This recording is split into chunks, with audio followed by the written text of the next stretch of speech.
Doutor, você falou aí que o medo é uma coisa muito, muito simples de descrever, porque você tem medo daquilo. O cara que tem medo do futuro, ou seja, de algo que não existe, é porque ele tem uma inteligência elevada, ou ele tem um estresse pós-traumático?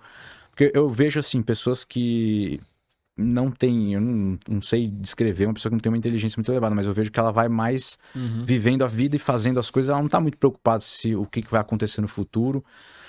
Essa questão que hoje em dia as pessoas têm muito medo do futuro, a gente pode dizer que é um estresse pós-traumático de alguma coisa que ela passou na vida e ela não percebeu, não conseguiu diagnosticar? Pode ser. O estresse pós-traumático, assim, ele vai desregular o teu cérebro, vai causar uma neuromodulação para essas reações de luta e fuga, ou às vezes, por exemplo, para uma reação de é, apagamento, assim, embotamento afetivo. Tá. Uma pessoa pode ter estresse pós-traumático, ela pode ficar, assim, literalmente num estado de vegetação emocional, assim, você vê essa pessoa tá muito fria, distante. Com relação à coisa do medo do futuro, essas pessoas podem ter, pessoa que passa por um estresse, assim, pode ter uma reação de medo do futuro, mas a questão de percepção do futuro, eu acho que entra na mesma questão que a gente estava trazendo antes, de consciência. Uhum. Por exemplo, uma criança não tende a ter medo de morrer. O adulto tem. Aí quando você é muito inteligente, ou, enfim, você pensa muito sobre a vida, você vai chegar a conclusões do tipo, uma hora vai ser a minha hora de morrer. Aí você começa a encarar a questão de, tá, mas o que que é isso? Eu não consigo entender o que que é isso. Aí quando você não entende o que que é, geralmente o teu sistema emocional dispara. Tá. Então, assim, vamos traçar um breve explicação assim de como funciona e como se regulam as emoções. Se eu tô aqui e eu projeto esse ambiente na minha cabeça como algo seguro, ou seja, se a minha cabeça ela entende o que acontece geralmente aqui dentro, as minhas emoções tendem a ficar estáveis, né? Uhum. Então, por exemplo, eu vou dar uma entrevista aqui para você e vai ter uma explosão aqui dentro. É muito improvável. Né? Alguém vai me roubar aqui dentro. É muito improvável. Então, eu tendo a ficar calmo aqui dentro. Já se eu estiver no meio da rua, à noite, com o celular, eu tendo a ficar meio sobressalto se eu escuto barulho de moto ou coisas assim. Isso é por quê? Porque a nossa estrutura cerebral funciona mais ou menos assim. O hipocampo é a área que vai lá memorizar o que tá acontecendo e tal. E ele vai ter duas funções. Uma é de registro, Uhum. que é o quê? Registrar o que está acontecendo. E a outra é de liberação do sistema emocional. Tá. Então, se o meu hipocampo mapeia isso aqui que está acontecendo aqui, ele vê que isso aqui é seguro, tá tudo ok. Eu fico com as emoções estáveis. Uhum. Agora, se eu mapeio isso e eu vejo que tem um detalhe que aqui que eu nunca vi, ou que eu, assim, um detalhe que faz esse lugar não ser mais um ambiente seguro, existe a outra função, que não é essa função de registrar e tal, que é uma função de comparação.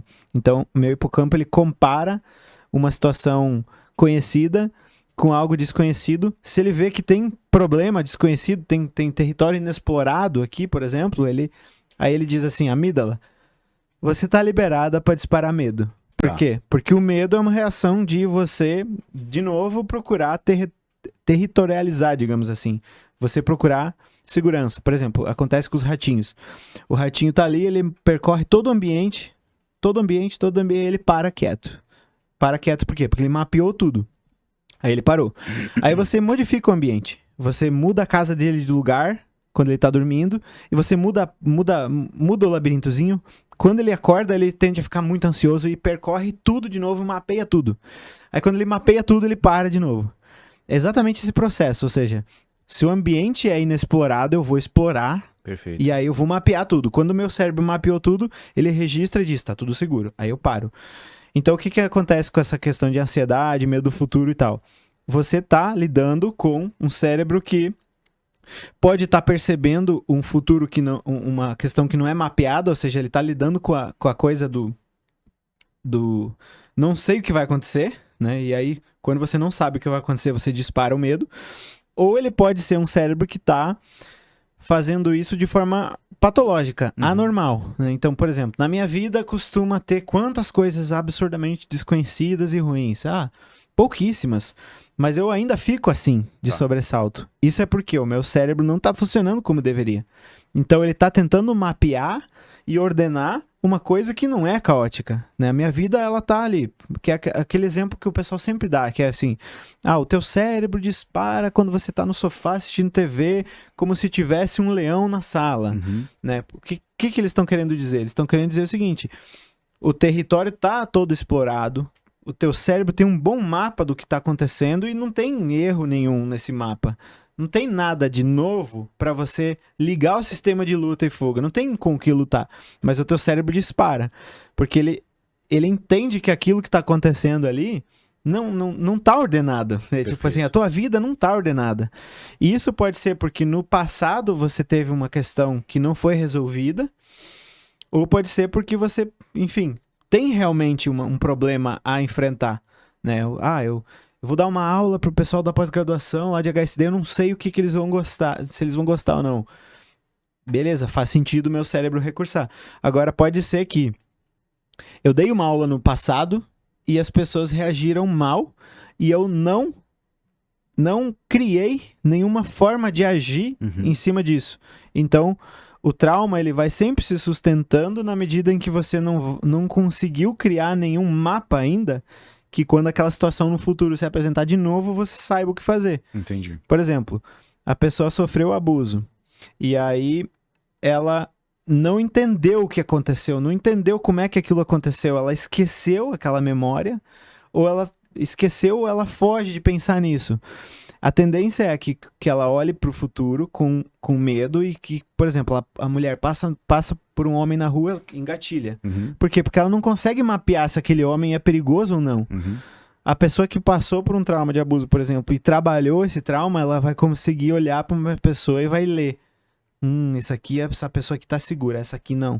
Tá. Né? Entende? Então eu falo assim, quando é que você consegue desativar, né, o trauma? Quando você consegue entender o que aconteceu, mapear aquela situação, criar um significado para aquilo, entender, né? É igual o ratinho, ele mapeou o território todo de novo. Perfeito. Aí ele descansa. Tá. E esse processo tem que acontecer. Por exemplo, por isso que a gente acredita muito em ideologias, por exemplo, porque o nosso sistema emocional, ele é para gerar insegurança quando você tem o desconhecido. Aí se a realidade é muito difícil de compreender, o meu sistema emocional fica ruim. Então se eu te falar, o negócio é o seguinte, a realidade é a seguinte, tem pessoas más que ganham muito dinheiro e tem pessoas boas que perdem esse dinheiro. Essa é a realidade. Você diz, isso é muito simples de entender, eu entendo. Que conforto.